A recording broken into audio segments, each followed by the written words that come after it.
c'est un sentiment de joie, de fierté qui m'anime pour l'Association des femmes chercheurs de Côte d'Ivoire. L'Association des femmes chercheurs, c'est quand même 1000 femmes chercheurs réparties sur tout le territoire ivoirien, dans les centres de recherche, les grandes écoles et les universités de Côte d'Ivoire. Et comme je le disais tout à l'heure, de mémoire de l'Association des femmes chercheurs de Côte d'Ivoire, il n'a jamais été signé un accord de partenariat avec une institution de l'enseignement supérieur.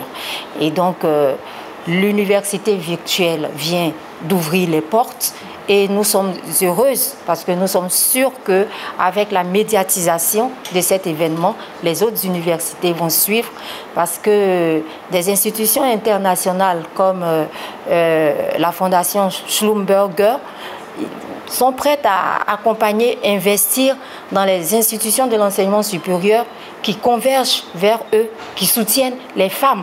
Parce que ces institutions offrent des financements pour des recherches spécifiquement faites par les femmes.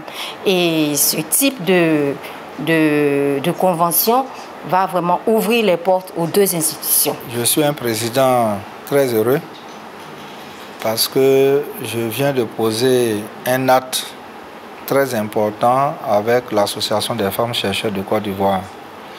C'est un acte qui s'inscrit d'abord dans la vision de notre premier responsable, le professeur Adama Diawara, qui est notre ministre du tutelle, ministre de l'Enseignement supérieur et de la Recherche scientifique, qui veut que des partenariats entre les institutions et les structures spécialisées se concrétisent pour pouvoir consolider le rôle de l'enseignement supérieur et de la recherche scientifique pour être un levier du développement de notre pays.